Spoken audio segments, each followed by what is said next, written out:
Today on Sand Custom Grooves.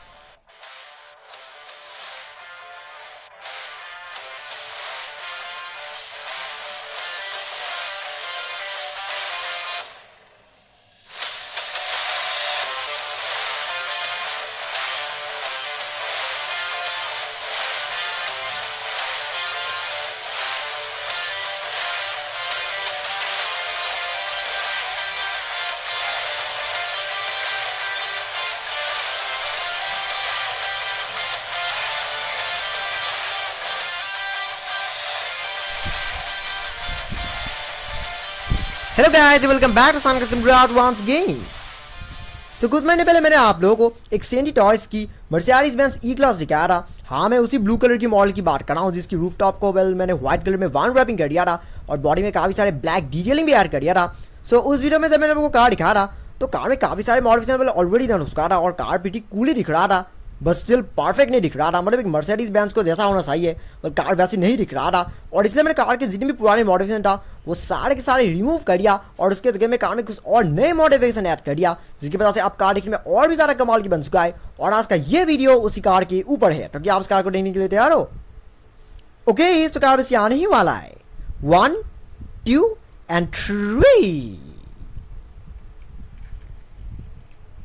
Ta-da! The Mercedes-Benz E220 originally from Senti Toys। ये देखिए, new silver detailings, black window pillars, interior detailings, even everything बिल्कुल sand custom grooves के खुद का style में। सो उससे पहले कि मैं आप लोग इस कार के बारे में और इन्फॉर्मेशन बताऊं, चलिए कार का एक छोटा सा रिव्यू ले लेते हैं। हाँ,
ये कार जैसा कि मैंने वीडियो के शुरुआत में कहा है कि ये कार मैंने आपको पहले भी दिखाया था, लेकिन अभी नहीं, कुछ महीने पहले दिखाया था। ये कार मैंने 2020 के एकदम एंड तक खरीदा था। कल जो मैंने आप लोगों को वो व्हाइट कलर की जो सेंटी टॉयज की जो मारुति आल्टो दिखाया था, उस कार को खरीदने के बस कुछ दिन पहले ही शायद मैंने ये कार खरीदा था। मैंने इसे अमेजोन से ऑर्डर किया था और जिन्होंने कि मुझे बताया कि ये सबसे लास्ट मॉडल्स में से एक है, क्योंकि मुझे ये पता चला है कि सेंटी टॉयज ने अब ऐसे मॉडल की प्रोडक्शन बंद कर दिया है, यानी कि अब ऐसे मॉडल्स अब और आप लोगों को मार्केट में नहीं मिलेगा। ये बहुत ही दुख की बात है कि सेंटी टॉयज की जितनी भी आइकॉनिक मॉडल्स था वो सारे के सारे धीरे धीरे बंद होता जा रहा है।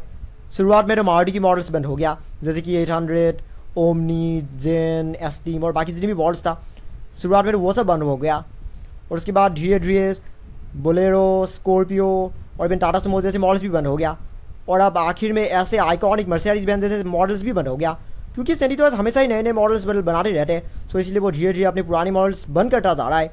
और ये चीज़ तो मैं एकदम यकीनन कह सकता हूँ कि और कुछ साल बाद ऐसे मॉडल्स भी मिलना काफ़ी मुश्किल हो जाएगा। जैसे अभी सेंटी टॉयज की 800 काफ़ी कम देखने को मिलता है, वैसे ही ऐसे मर्सिडीज़ की मॉडल्स भी काफ़ी रेयर हो जाएगा, यानी कि मैं सेंटी टॉयज की मॉडल्स की बात कर रहा हूँ। सो पिछली बार जब मैंने को कार दिखा था तब ये काफ़ी कूल था, लेकिन एक मर्सिडीज बेंज को जैसा होना चाहिए था कार वैसा बिल्कुल भी नहीं हुआ था।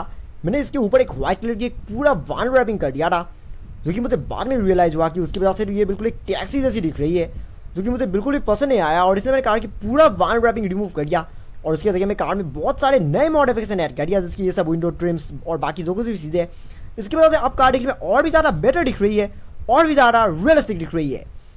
सो फाइनली बात है आपको कार के सारे मॉडिफिकेशन के बारे में बताने का कि इस कार में एक्चुअल में क्या क्या चेंजेस डन हुआ है।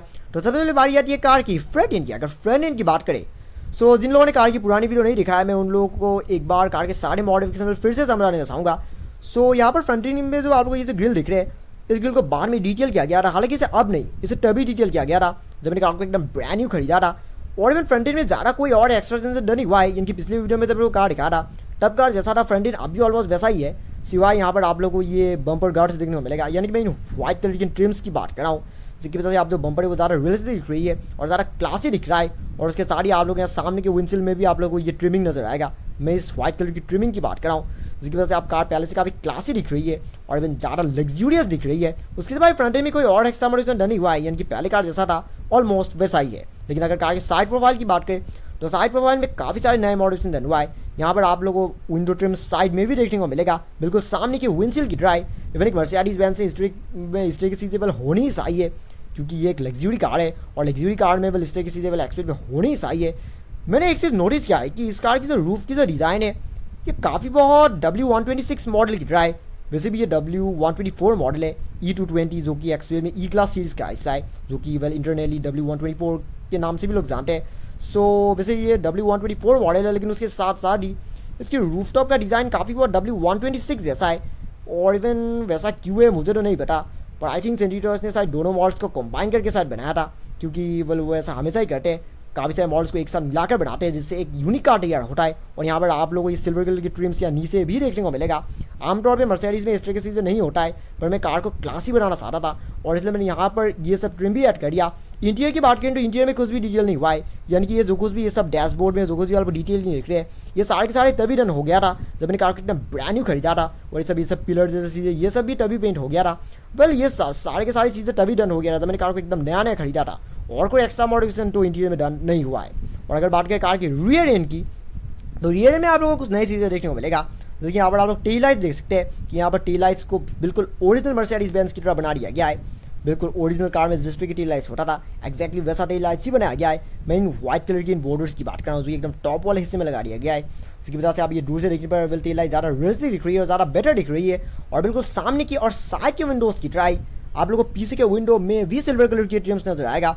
वैसे ये सिल्वर या वाइट आप जो सा आप कह सकते हैं, ये थोड़ी बहुत वाइट जैसी भी दिखती है और कभी कभी सिल्वर जैसी भी लगती है।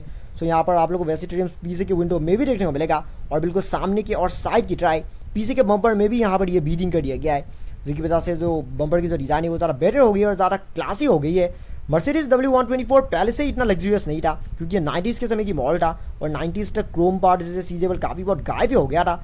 लेकिन मैंने पुराने मॉडल्स जैसे कि W123 और इवन W126 से इंस्पायर्ड होकर इस कार को और ज़्यादा क्लासी बना दिया। और यहाँ पर आप लोग को ये चीज़ मैं बताना ही भूल गया था, यहाँ पर भी एक एक्स्ट्रा पिलर ऐड कर दिया गया है, जो कि बस वाइनल की मदद से तैयार किया गया है। लेकिन इसके वजह से भी जो साइड की जो विंडो है वो भी ज़्यादा रियलिस्टिक हो गई है। सो इस कार को इस तरह से मॉडिफाई किया गया है कि ये देखने में बिल्कुल ओरिजिनल W124 की तरह ही दिखे, लेकिन उसके साथ सारी कार में कुछ क्लासिक फीचर्स भी हो, क्योंकि ये मॉडल अब धीरे धीरे काफ़ी रेयर होता जा रहा है। और ये चीज़ मैं ये कहना कह सकता हूँ कि पूरे दुनिया पर ढूंढने पर भी आप लोगों को इतनी ब्यूटीफुली कस्टमाइज की गई सेंटीटॉयज की मर्सिडीज बेंज E220 और कहीं में भी देखने को नहीं मिलेगा। हाँ, सो आज के लिए बस इतना ही। फिर मुलाकात होगी मेरी एक और नई वीडियो में, जिसमें मैं आपको ऐसे ही और भी कमाल की कस्टमाइज की गई, डिटेल की गई और मेरी खुद की तैयार की गई स्केल मॉडल कार्स दिखाने की कोशिश करूंगा। लेकिन तब तक अगर आपको ये वीडियो से में पसंद आया, don't forget to like, comment, share and subscribe to my channel, and also click the bell icon so you will get notifications of every new video. Thank you very much for watching my video. Have a nice day.